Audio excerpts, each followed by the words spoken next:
Bueno, vamos a arrancar con las reglas del método sociológico, que es el segundo, perdón, texto que tenemos para la instancia de prácticos. Y bueno, vamos a mencionar rápidamente algunas cuestiones que Durkheim plantea en el prefacio a la primera edición, en la introducción del texto, y después hacer el desarrollo del texto. Y vamos a dejar para un segundo momento en el análisis el prefacio a la segunda edición, que lo vamos a analizar. Si bien vamos a hacer alguna mención en el capítulo, con el capítulo 2, lo vamos a dejar para analizar conjuntamente con el otro texto que vamos a ver, que es representaciones individuales y representaciones colectivas. El prefacio de la segunda edición es contemporáneo del prefacio a la segunda edición de la división del trabajo social. ¿Se acuerdan? Donde Durkheim incorpora, introduce la cuestión de las corporaciones como salida política, ¿sí? Como propuesta política a su planteo general.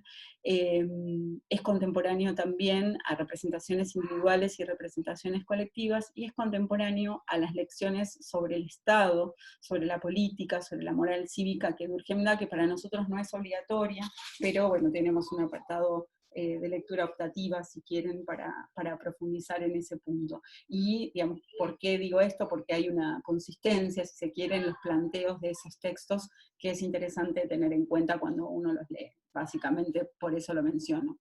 Durkheim, en el prefacio a esta primera edición, la primera edición, que es de 1895, aclaremos, él escribió en 1893, o publicó en realidad en 1893, La división del trabajo social, que era su tesis doctoral. En 1895, las reglas del método sociológico. En 1897, el suicidio, y en 1912, las formas elementales de la vida religiosa, ¿sí? Y entonces, en 1895 está publicando las reglas, y el segundo prefacio, por ejemplo, es de 1897, representaciones individuales y colectivas de 1898, bueno, digamos, esa correspondencia a las fechas que les estaba planteando. Durkheim, entonces, en el primer prefacio va a plantear que existe, digamos, una ciencia de las sociedades, porque hay algún derecho, dice Durkheim, a esperar que el análisis de las sociedades, ¿sí?, sea algo más que una simple paráfrasis del sentido común. Hay derecho a que exista una ciencia que analice un objeto tan particular como es la sociedad, ¿sí? Por eso Durkheim debe dotar a esta ciencia de un objeto que, si bien avanza en la división del trabajo social, donde tiene, recuerden, ese doble aspecto, si se quiere, de caracterizar, de diagnosticar una época, y además hacer una propuesta, y además hacerlo científicamente, es decir, presentando al mismo tiempo su ciencia, ¿sí? Bueno, acá lo que va a tratar de hacer es demostrar más en abstracto, si se quiere. ¿Por qué en abstracto? Porque no sobre el análisis concreto de la división del trabajo, por ejemplo, sino digamos, por reglas generales, digamos, con las que debe tratarse la sociedad, de dotar entonces a la sociología de un objeto, de dotar a la sociología de un método, y por tanto, si se quiere, si uno considera, esto lo dijimos también varias veces, si uno considera la división del trabajo social, dotar también a la sociología, si se quiere, de una epistemología. Las reglas del método sociológico son algo así como una epistemología de la sociología, ¿no? Tratan de, en algún sentido, explicar, de justificar, si se quiere, por qué es una ciencia, y qué metodología o qué métodos lleva adelante para constituirse en una ciencia. Entonces, en ese sentido, Durkheim va a decir, y justamente va a defender esto, él va a decir, lo que es novedoso, si se quiere, es el objeto que nosotros estamos planteando, pero nuestro método, dice Durkheim, esto lo plantea en el prefacio de la primera edición, no tiene nada de revolucionario, ¿no? Porque en cierto sentido es hasta esencialmente conservador, dice Durkheim, ¿no? Porque considera, y esto va a ser fuertemente criticado, hoy día me parece que desde una crítica bastante simplona, digamos, bastante simple, bastante poco elaborada, se le critica esto a Durkheim, ¿no? De considerar a los hechos sociales como cosas. Entonces va a decir, bueno, mi método no tiene nada de revolucionario, más bien es conservador, porque lo que hacemos es considerar a los hechos sociales como cosas, cuya naturaleza, dice Durkheim, por más que parezca flexible, por más que parezca maleable, por más que se transforme a lo largo del tiempo, no es modificable a voluntad. Y esto me parece que es clave.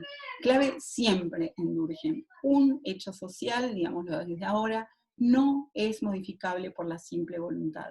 ¿Sí? De la misma manera que no es modificable por la simple voluntad de nadie en particular, ¿sí? Por la simple voluntad, ni de muchos, en realidad por la simple voluntad no es modificable, tampoco es creable por la simple voluntad.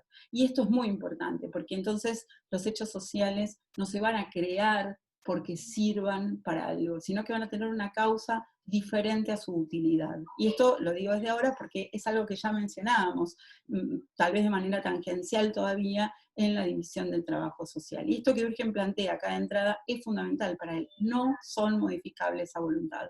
Lo que la sociedad crea, la sociedad lo modifica, ¿sí? Y lo que crea la sociedad, lo crea la sociedad. Su sustrato es la síntesis de individuos reunidos y nunca un individuo o un conjunto de individuos que decide que es mejor hacer tal cosa para la sociedad, por ejemplo. ¿Sí? Entonces ahí da por tierra de alguna manera esta utopía revolucionaria del socialismo, decir, bueno, no sirve, nunca va a llegar a buen puerto, ¿sí? No solo por su diagnóstico, sino más bien por el modo en que cree que tiene que avanzar. ¿Sí? Si bien esto, por supuesto, no lo está diciendo acá, estoy un poco parafraseando lo que había planteado en otros lugares, por ejemplo, en la división del trabajo social o mismo en el texto de las lecciones sobre el socialismo, ¿no?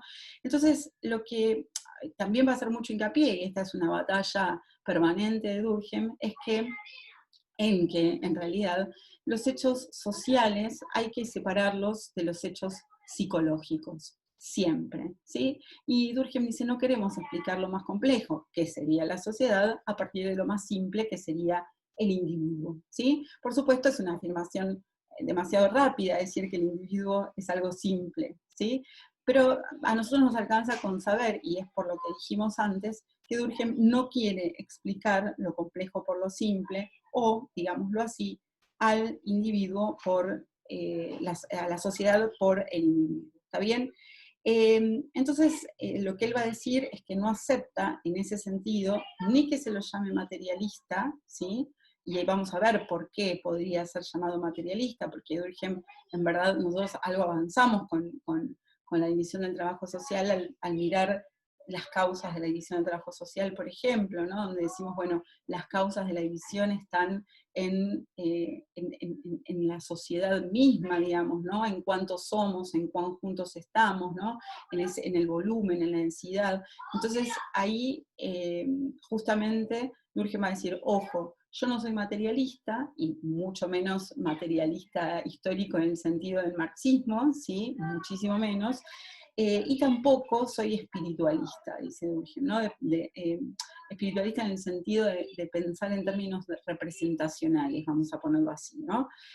Más bien, dice Durkheim, soy racionalista, ¿sí? Y ahí es donde él se ubica en términos metodológicos, por lo menos por su propia declaración, en este primer prefacio, en el prefacio a la primera edición, ¿no? Entonces, sería extender, dice Durkheim, y lo que se trataría es de extender el racionalismo científico a la conducta humana, ¿sí? El racionalismo científico a la conducta humana. Entonces, ¿y eso qué quiere decir? Bueno, que la conducta humana, en todo caso la conducta de las sociedades, se puede reducir de alguna manera, se puede llevar a relaciones de causa-efecto, que es efectivamente lo que Durkheim quiere hacer, y lo que ya hizo en realidad, porque nos viene a explicar cómo hizo en términos metodológicos aquello que hizo en la división del trabajo social, por ejemplo, las causas de la división del trabajo social, y que se lo puede reducir entonces a relaciones de causa-efecto, y que esto, además, y esto es lo importante también para mí desde mi punto de vista para Durkheim, es esto se puede traducir de alguna manera en reglas de acción para el futuro.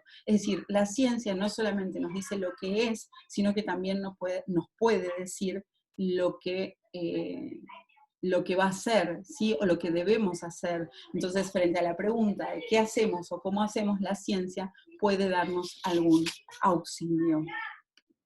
Bueno, en la introducción lo que plantea Durkheim es básicamente una crítica a todos los sociólogos anteriores que intentaron explicar la sociedad, pero que no desarrollaron un método, ¿no? Para explicar la sociedad, ¿no? Entonces, que no explicaron a partir de la observación, sino plantearon eventualmente primero leyes y luego la adaptación de la realidad de esas leyes, lo cual no significa bajo ningún punto de vista explicar, sino que debería partir de la observación, ¿no? Ahí lo positivo tiene que ver justamente con, bueno, digamos,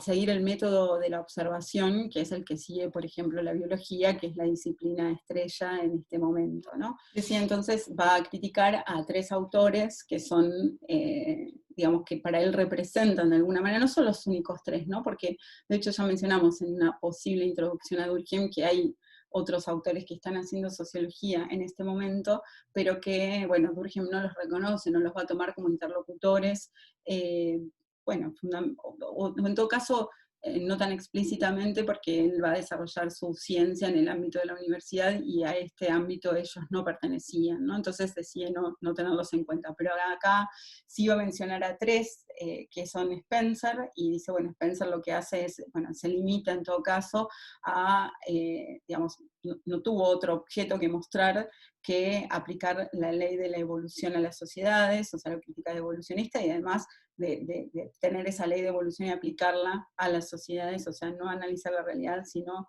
llevar la realidad a esa regla o a esa ley.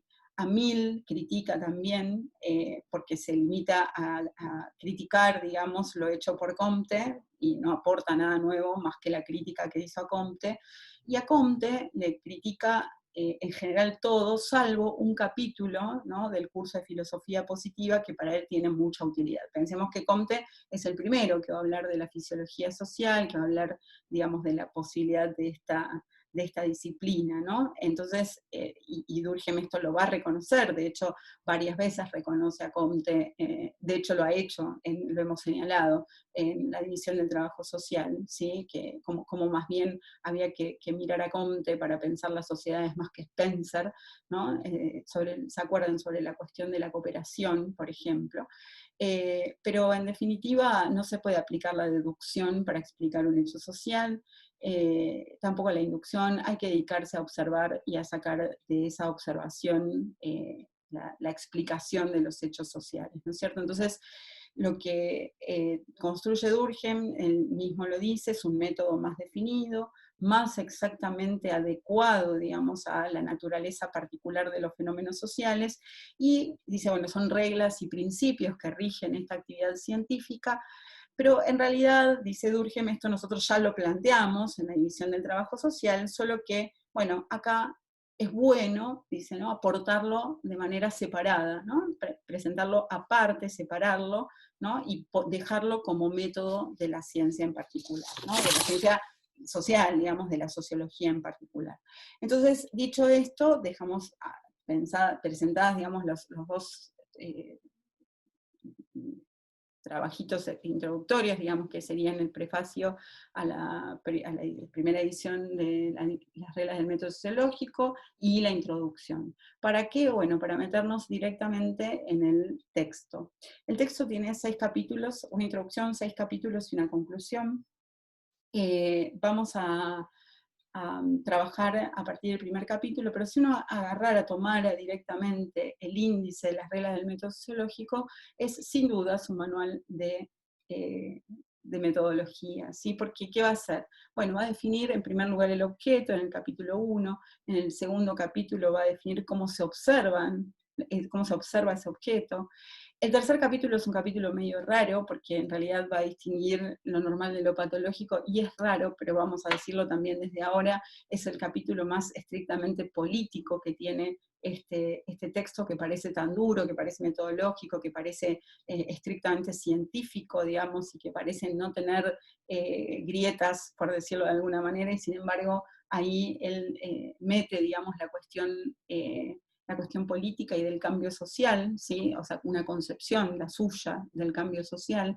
El capítulo 4 y capítulo 5, pero el cuarto que mete, digamos, la cuestión de la morfología social, que ya también había mencionado o había planteado en la división del trabajo social, que deja planteado en el capítulo 1 de las reglas del método sociológico y retoma entonces en el capítulo 4, un capítulo 5 en el que eh, explica cómo se explican los hechos sociales, es decir, la explicación de los hechos sociales, que no deben ser por su utilidad, que hay que separar la causa de la función, bueno, en fin, que deben ser también por otro hecho social, pero digamos, eso va casi de suyo, digamos, hay que seguir el método que él plantea, que es el mismo, digámoslo también desde ahora, el que desarrolló para el análisis de las causas de la división del trabajo social. Por último, el capítulo sobre la administración de la prueba, ¿no? Es decir, cómo vamos a hacer para mirar distintos hechos sociales y ver cuál es causa de cuál, ¿sí? Y para eso va a utilizar el método de las variaciones concomitantes, pero nunca debemos confundir ese método de administración de la prueba con la explicación de los hechos sociales, ¿sí? Que está en el capítulo 5. Bueno, y por último, las conclusiones, a lo que nos vamos a abocar en todo momento. Hay un momento en que nosotros vamos a hacer un parate, que es justamente en el capítulo 5, que es cuando Durkheim explica entonces los hechos sociales, y va a retomar las causas de la división del trabajo social, y nosotros ahí también nos vamos a detener, porque en el otro texto, en representaciones individuales y representaciones colectivas, bueno, va a atenuar de alguna manera el carácter monocausal, de monocausalidad, y el carácter de causalidad que tienen la explicación de los hechos sociales, ¿sí? Pero bueno, vamos por partes. Vamos a empezar por el primer capítulo, que es justamente qué es un hecho social, ¿sí? En este primer capítulo, Durkheim dice, bueno, es preciso, es necesario que nosotros podamos definir o determinar a qué grupo, a qué hechos les damos este nombre, ¿no? El nombre hecho social. Pensemos en esto que habíamos dicho en la introducción también. Durkheim venía hablando de hecho moral, ¿sí? No venía hablando de hecho social. Y ahora, digamos, en esta definición del objeto, va a dejar de hablar de hechos morales para pasar a hablar de hechos sociales, ¿sí? Para darle más entidad a este carácter social de lo que está queriendo explicar, ¿no es cierto? Entonces, lo que va a decir es que, bueno, en toda sociedad existe un grupo determinado de fenómenos que se distinguen por caracteres bien definidos, dice Durkheim, y se distinguen de que de aquellos que estudian las demás ciencias de la naturaleza, ¿sí?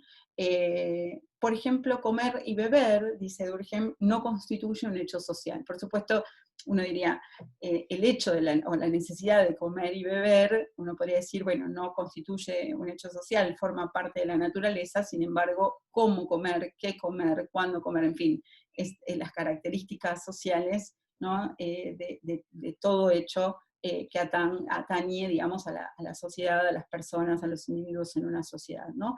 Y en ese sentido, Durkheim va a decir que entonces los hechos sociales, el individuo los realiza, ¿no? Y que en realidad constituyen acciones de carácter objetivo, ¿no? Cuya realidad es objetiva, ¿sí? Eh, Puede ser una obligación, dice Durkheim, lo hace por obligación, o hace algo, estos hechos por sentido propio, digamos, pero en cualquier caso, hecho, la palabra hecho, remite, y por eso Durkheim la toma, a realidad objetiva, ¿sí? Hechos de realidad objetiva. Es decir, yo los puedo ver, esta sería la característica, los puedo observar, y por eso se pueden constituir en objeto de la ciencia, y digámoslo, de entrada también, por eso pueden ser cosas, porque los puedo ver, porque los puedo observar, porque son cosas, no, porque los puedo dotar de objetividad, porque presentan una objetividad, aunque no sean cosas, para tratarlos como objetos de la ciencia, ¿sí? Vamos a esta distancia que hay entre el sujeto que conoce y el objeto que es conocido, ¿no? Existe esta división entre sujeto-objeto, ¿no? En Durkheim, y eso es lo que él quiere conocer, ¿no? Entonces, diferenciándolos de otros hechos que él considera que son analizados por las ciencias de la naturaleza, Durkheim va a decir que los hechos sociales, entonces, son maneras de ser, de obrar, de pensar, de sentir, ¿sí? Maneras de hacer, de obrar, de pensar, de sentir, que tienen la importante, o presentan la importante propiedad de existir con independencia de las conciencias individuales, de existir con independencia de las conciencias individuales. Recordemos aquello que planteaba en el prólogo a la primera edición, ¿no? No son modificables a voluntad. Bueno, existen con independencia de las conciencias individuales. Y en este sentido, nosotros deberíamos decir, estos hechos sociales son exteriores al individuo, ¿sí? Existen con independencia de las conciencias individuales, más allá de que se van a manifestar en las conciencias individuales, y son entonces exteriores al individuo, ¿sí? Ahora, estos hechos que son de realidad objetiva y que son tipos de conducta, de pensar, de obrar, ¿sí? De sentir, no solo, va a decir Durkheim, son exteriores al individuo, sino que están dotados de una fuerza imperativa y coercitiva. Están dotados de una fuerza imperativa y coercitiva, por lo cual se interponen, ¿sí? O sea, más que se interponen, se imponen a los individuos, ¿sí?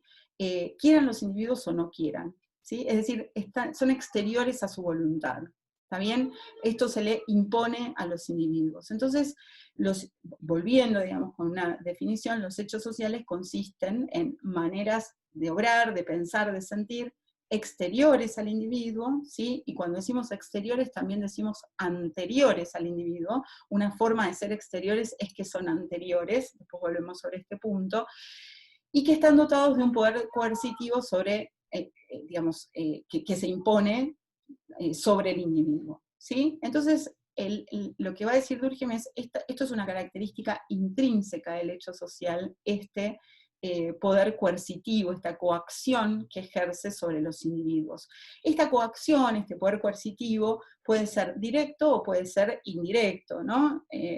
Muchas veces podríamos confundir que lo directo es más eficaz que lo indirecto. Sin embargo, en verdad, en cualquier caso, tiene eficacia esta coerción. Y lo que nosotros sabemos es que esa coerción, o sea, que los hechos sociales son coercitivos, es decir, que se imponen a las personas, nosotros podemos verlo porque de no cumplirse ese hecho social, lo que cabe es una sanción, ¿sí? Todo lo que analizamos respecto de la pena, ¿está bien? Aunque no sea un crimen, ¿está bien? Esto no necesariamente tiene que ser un crimen, sin embargo, sí se aplica, digamos, una sanción. Y acá hay alguna crítica que se le hace a un autor que yo se los he mencionado, que es Steven Lucas, que es un biógrafo intelectual de Durkheim, ¿no? Que recorre su obra intelectual muy completa, pionero, etc. Lo que va a decir es que en realidad ahí lo que Durkheim hace es una especie de petición de principio, ¿sí? Porque él va a decir, bueno, los hechos sociales son coactivos, ¿no? Son coercitivos para con el individuo. ¿Por qué son coercitivos? Bueno, porque son sociales, ¿no? Porque lo social tiene más fuerza sobre el individuo, ejerce un poder sobre el individuo, un poder moral, decía en la división del trabajo social, y entonces nosotros ahí podemos ver que son obligatorios, ¿no es cierto? Y que tienen ese poder exterior al individuo. Ahora, también es cierto que cuando decimos exteriores al individuo, podemos decir anteriores al individuo. Y esto después nosotros vamos a volver sobre este punto cuando miremos las formas elementales de la vida religiosa. ¿Por qué?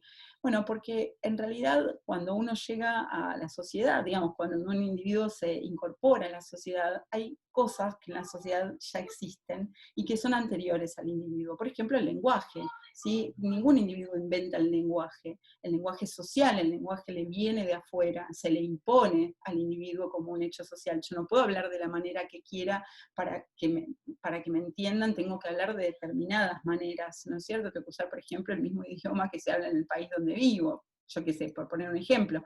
Ahora, ese hecho social, por ejemplo el lenguaje, es anterior a mí, ¿sí? Y por tanto es exterior. En general, lo social me preexiste y va a seguir existiendo cuando yo deje de existir, ¿sí? Digamos, más que creación, esto también lo decía en la división del trabajo social, más que creación de los propios individuos, es el lazo que une las distintas generaciones, por ejemplo, ¿sí? Entonces, esta es la característica particular que tenemos que pensar.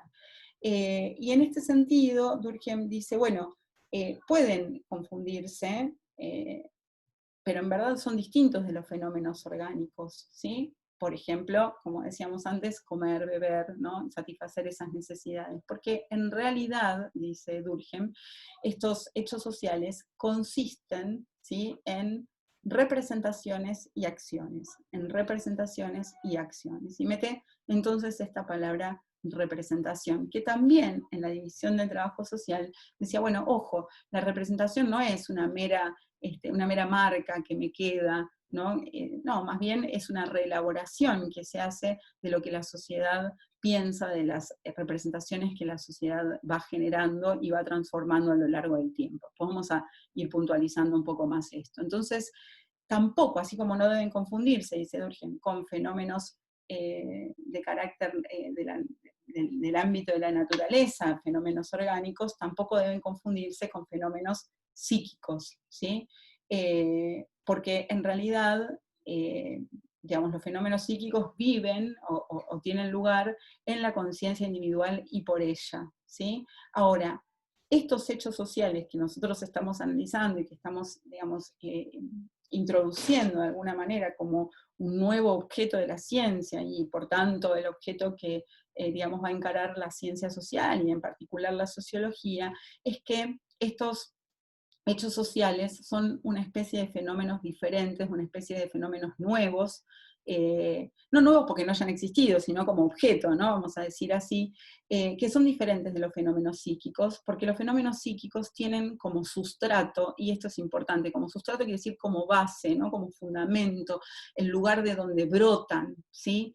Esos fenómenos tienen como sustrato al individuo, ¿sí? En cambio, los hechos sociales tienen como sustrato a la sociedad en su conjunto, ¿sí? Es decir, los hechos sociales no brotan de tal o cual determinado individuo, sino que brotan de la sociedad, ¿sí? Y no queda otra, en verdad, para que pueda haber lugar para la sociología como ciencia, ¿no? Entonces, en este sentido, como el sustrato, digamos, el lugar de donde emergen la naturaleza, si se quiere, de donde emergen, es justamente la sociedad, no queda otra que convertirse en objeto de la sociología, o que la sociología sea la ciencia que aborde estos hechos sociales, ¿no? Entonces, esto es importante y va a discutir con los individualistas, ¿no? Con aquello que se denomina el individualismo metodológico, eh, que, que lo que plantea es, bueno, justamente que digamos, las ideas o todo lo que es social brota de los individuos. Para Durkheim no, ¿sí? En todo caso, por supuesto, hay una dimensión, hay una esfera de lo individual, y por supuesto lo social está aportado en los individuos, pero sin embargo no se puede explicar lo social por lo individual, ¿sí? Que sería el caso, por ejemplo, de Tarde, Gabriel Tarde, con quien él discute, que ustedes han visto en teóricos también, que, bueno, plantea, por ejemplo, la imitación, ¿sí? Como motor de la vida social. Bueno, Durkheim va a estar en contra de eso, ¿no? Y Durkheim va a decir, bueno, podríamos decir entonces que los hechos sociales son cristalizados, ¿sí? Y cuando decimos que los hechos sociales son cristalizados, podríamos decir que son situaciones sociales que ya están instituidas, que ya están constituidas, ¿sí? Por eso muchas veces vamos a decir, la sociología es la ciencia de las instituciones, de aquello que ya está instituido, ¿sí? Esto después en todo caso volvemos a plantear, a plantearlo y a problematizarlo, ¿sí? Ahora, en realidad, podríamos decir, dentro de las cuestiones más cristalizadas, ¿qué tenemos? Bueno, tenemos las creencias, tenemos prácticas ya constituidas, tenemos los códigos, tenemos las reglas jurídicas, tenemos las reglas morales, tenemos los dogmas religiosos, los sistemas financieros, los sistemas, todos los sistemas que constituyan una sociedad, etcétera, etcétera, ¿sí?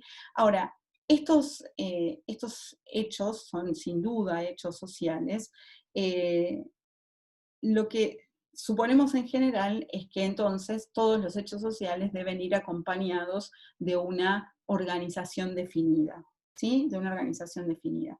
Sin embargo, dice Durkheim, y algo también introducía en la división del trabajo social, existen otros hechos, dice Durkheim, que sin representar esas formas cristalizadas, ¿sí? Tienen la misma objetividad y el mismo ascendiente sobre los individuos, ¿sí? Que también, es decir, son exteriores y son coercitivos. A estos hechos sociales que no tienen la fijeza, que tiene un código, que tiene una creencia, ¿sí? Durkheim las va a denominar corrientes sociales, ¿no? La idea de corriente daría la sensación de algo más tenue, por decirlo de alguna manera, y en realidad son esas pasiones que se juegan de algún modo en momentos particulares de la vida social, que no están enteramente en ninguna, que ningún individuo fuera de esa situación se comportaría de ese modo, ¿sí? Y sin embargo, cuando eso ocurre, los individuos actúan de modos particulares, es decir, son arrastrados de algún modo. Entonces las corrientes sociales son eso, son situaciones en las que el individuo participa, que son sociales, sin duda, y que se ve de alguna manera arrastrado, digamos, por esa situación, ¿no? Por ejemplo, las pasiones que se expresan, que se explayan, que se despliegan, digamos, en una asamblea, probablemente nadie de manera individual las reproduciría en otro ámbito que no sea ese, ¿sí? Ni se comportaría de ese modo de manera individual, ¿sí? Solamente en esa reunión particular que es la asamblea, pongamos por caso. Podríamos decir el comportamiento que tenemos en la tribuna, en la cancha de fútbol, ¿sí? Siempre que sean situaciones particulares donde el individuo, digamos, el comportamiento social se le impone como norma, es decir, no te puedes oponer a esa situación, ¿no? Es decir, seguís esa corriente, por eso se denominan corrientes, digamos, no te das cuenta que estás siguiendo la corriente, pero te das cuenta cuando tratas de resistir esa corriente. Es decir, no corresponde esa palabra para referirse al adversario mientras está ejecutando un tiro libre desde el punto del penal. No, nadie actúa de esa manera, si bien se ha ido cambiando en tiempos más lentos que lo que, digamos, una parte de la sociedad va cambiando, lo cierto es que no es en general el modo de comportarse. Bueno, Durkheim dice, eso se te impone, ¿sí? Se te impone desde fuera y tiene las mismas características que tiene el hecho social, es decir, es un modo de hacer, es un modo de pensar, es un modo de sentir, que es independiente del individuo, ¿sí? Se le impone al individuo y tiene un carácter coercitivo, porque si ese individuo no lo hace, bueno, va a recibir una sanción de parte de sus compañeros. No sé, pongamos una asamblea estudiantil masiva, donde, no sé, una parte de la asamblea le grita a otra asamblea, se va a morir la burocracia estudiantil, vamos a poner por caso, ¿no? Y entonces uno que está del lado que canta eso dice, no, compañeros, paren, tenemos que, ¿no? Y el sancionado va a ser uno, porque se va a ver arrastrado, digamos, en esa corriente, ¿no? Y uno de repente nunca lo haría solo en un pasillo de la facultad, y sin embargo actúa de esa manera, ¿no? Entonces, Durkheim lo que dice es que en este sentido, no estrictamente en el mismo sentido, pero sí esta idea de generar un esfuerzo, digamos, para infundir en las personas determinados modos de pensar y determinados modos de hacer y determinados modos de sentir, la educación, ¿sí?, juega ese papel. Por eso Durkheim tiene unas lecciones que se llaman Educación Moral, que trata sobre este punto, ¿no? Es decir, bueno, cómo con el tiempo se generan hábitos, se generan tendencias, se generan, digamos, digamos, un modo de ser que hacen inútil la coacción o la coerción. Es decir, la hacen inútil, ¿por qué? Porque todo el mundo las cumple, pero de vez en cuando es importante que alguien no las cumpla para mostrar qué ocurre cuando eso no se cumple, ¿no? Por eso es tan importante, digamos, que por qué el crimen, digamos, es necesario, por qué la inmoralidad es necesaria en el sentido ¿no? Es decir, bueno, de vez en cuando las normas tienen que ser violadas para poder demostrar qué consecuencia tiene eso, que es la aplicación de una pena por parte de la sociedad, ¿sí? Esto me parece importante, ¿no? Entonces, lo que va a decir Durkheim también eh, es que esto podría ser una corriente que nunca cristalice, ¿sí? Y uno ahí podría decir, bueno, a mí me surge esta distinción para hacer, que por supuesto todo se puede seguir charlando y se puede seguir viendo, pero digo, y voy a tomar un ejemplo bastante pavo, digamos, pero y que no sabemos cuándo se va a repetir, entre otras cosas, pero las personas en una tribuna de fútbol, ¿sí? Pongamos por caso, reaccionan de determinada manera, se comportan de determinada manera, se abrazan de determinada manera, se relacionan de determinada manera, ¿sí? Ahora, ninguna persona individualmente se comportaría fuera de ese ámbito del mismo modo que lo hace dentro de ese ámbito. Ok, perfecto. Ahora, eso para el individuo le funciona como una corriente social. Ahora, si yo analizo la tribuna de fútbol, ¿sí?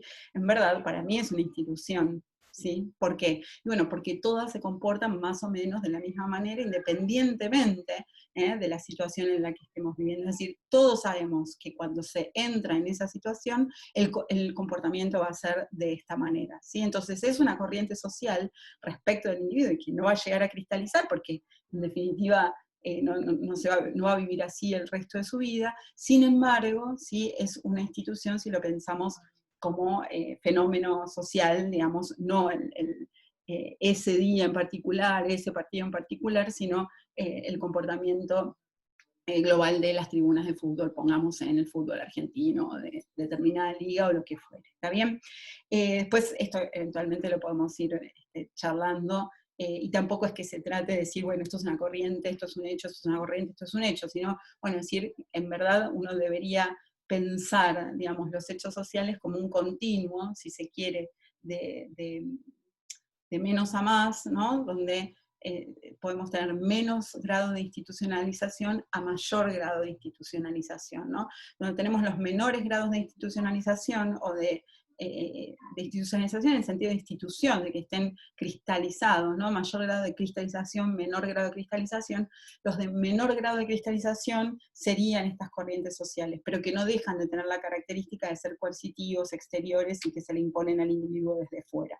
Y los de mayor cristalización tienen claramente esa característica y constituyen instituciones. Por ejemplo, un código penal, ¿sí? Por poner un ejemplo, un edificio, ¿sí? Tienen esas características. Entonces, lo que Durkheim va a decir es, la característica también que tienen estos hechos sociales, con mayor o menor grado de cristalización, insistamos en eso, es que, digamos, se definen de algún modo por su generalidad, ¿sí? Ahora, no es, dice Durkheim, su generalidad lo que nos sirve para caracterizar los fenómenos sociales, ¿sí? Porque la generalidad lo que muestra es cómo un fenómeno que es colectivo refracta en los individuos, ¿sí? En realidad estos hechos sociales constituyen, dice Durkheim, valga la redundancia, una realidad sui generis, ¿sí? Y entonces en ese punto, las repercusiones, digamos, son individuales, pero los hechos sociales son colectivos. Y entonces Durkheim ahí dice una cosa que también la señalamos en la división del trabajo social, que es los hechos sociales son generales porque son colectivos y no a la inversa, es decir, no son colectivos porque son generales. Y la diferencia en la formulación es sustantiva, porque en realidad decir que son generales porque son colectivos es brotan del todo, ¿sí? Del conjunto, ¿sí? Y se representan de modos particulares en los distintos individuos, ¿sí? Ahora, distinto sería si yo digo que brotan de la generalidad, porque digo, se repite individualmente en cada uno de los individuos y por tanto son generales, ¿sí? Pero no tendrían nada de colectivo. No, Durkheim dice son colectivos y por eso son generales, porque brotan de la sociedad, se repiten en todos y cada uno de los individuos, aunque de modos sensiblemente diferentes, probablemente, ¿sí? Pero se repiten en todos los individuos. Entonces, lo que Durkheim dice, la estadística en general es una buena herramienta, es un buen medio que nos va a permitir aislar estos hechos sociales de sus manifestaciones individuales, ¿sí? La estadística es eso. Es decir, bueno, la estadística ¿qué hace? Releva individualmente, pero lo que veo es el comportamiento social, ¿sí? Por eso, en general, si tomamos, por ejemplo, el suicidio, digo en general, pero el suicidio es un caso particular de esto que voy a decir, Durkheim no analiza el suicidio como hecho social, sino la tasa de suicidio como hecho social, ¿sí? Es decir, esa proporción de la sociedad que decide suicidarse y en qué condiciones o a qué responde, digamos, ese comportamiento social. Esto es lo que Durkheim está haciendo, ¿no? Entonces la estadística justamente expresa un determinado estado de ánimo del alma colectiva, dice Durkheim, ¿no? Un determinado estado de ánimo del alma colectiva. Y esto es, vaya que es interesante, ¿no? Es decir, nos muestra eh, una cosa diferente que una mera sumatoria de individuos. Cuando yo hablo del alma colectiva, digo, bueno, esto es lo que está en el fondo, esto es lo que emerge del conjunto de los individuos sintetizados, ¿no? Entonces, porque es colectivo, digamos, un hecho social, es general, ¿sí? Y no a la inversa, esto es lo que nos está planteando Durkheim, ¿no?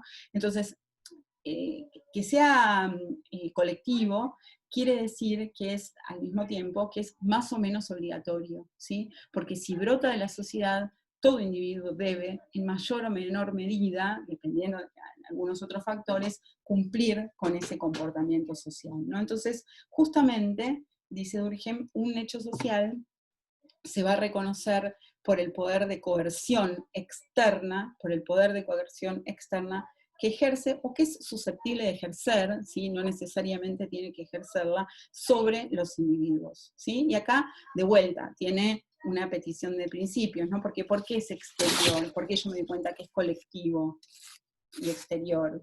Porque es coercitivo. ¿Y por qué es coercitivo? Porque es exterior, porque brota de la sociedad, porque es la sociedad la autoridad moral que puede mostrarle al individuo cómo tiene que actuar, eh, o, eh, y si no lo hace de ese modo, entonces la sociedad va a reaccionar contra él, ¿sí? Esto es otra... Pero esto, digámoslo también, no inhibe de ningún modo el planteo de Durkheim, porque lo que él está planteando es, creo yo, bastante más profundo que esto, ¿no? Entonces, existe sanción, digamos, esta es una característica del hecho social, o sea, cuando no se cumple existe sanción, y los individuos, y los hechos sociales, perdón, existen con independencia de las formas individuales que toman, digamos, estos hechos sociales al difundirse. ¿Está bien? Son independientes de esas formas individuales, porque bueno, el individuo A se puede manifestar de este modo, el individuo B de aquel otro modo, pero sin embargo constituyen el mismo hecho social, se está respondiendo a la misma norma de conducta, que es el hecho social que se le impone al individuo desde fuera. Ahora, Durkheim, para finalizar este primer capítulo, lo que va a plantear es que esto ya lo decíamos, ¿no? La coerción que puede ser más o menos directa, pero va a plantear una tipología o dos tipos de hechos sociales. Por un lado, los hechos sociales de carácter o de tipo morfológico, ¿sí? O anatómico, que son los modos de ser, ¿no? De estar dispuestas las cosas en una sociedad, y los hechos sociales de orden fisiológico, que son las maneras de hacer, ¿sí? Repito, entonces, los hechos sociales de orden fisiológico, de carácter fisiológico, que señalan o muestran, digamos, las maneras de hacer, ¿sí? Y los hechos sociales de carácter o de orden morfológico o anatómico, ¿sí? Fíjense, a, a la idea de lo fisiológico y lo anatómico, ¿no? La anatomía, ¿no? Los modos de ser o de estar dispuestas las partes de una sociedad, ¿sí? Por ejemplo, y esto es importante, la distribución de la población en el territorio, las vías de comunicación, etc. Por ejemplo, la disposición, la distribución de las personas en un territorio constituye un hecho social de carácter morfológico.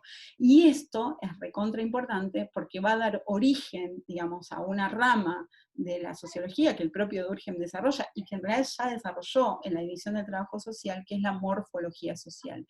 Y en la morfología social va a estar la verdadera explicación de la ciencia, la verdadera explicación de la sociología. Es decir, siempre que queramos explicar un hecho social, vamos a tener que ir a la morfología social para encontrar esa explicación. Vamos a ir avanzando a ver de qué se trata, aunque nosotros algo ya adelantamos en la división del trabajo social. Es decir, estas maneras de estar dispuestas, esta morfología, digamos, estos hechos sociales de carácter morfológico, no parecen poder reducirse a maneras de obrar, a maneras de pensar o a maneras de sentir, ¿sí? Se imponen igualmente al individuo, ¿sí? Pero son maneras de hacer consolidadas, dice Durkheim, son maneras de hacer consolidadas y por tanto, por su grado de consolidación, no pueden transformarse así nomás. ¿Está bien? Entonces, estos dos tipos de hechos, podríamos decir nosotros, así como antes decíamos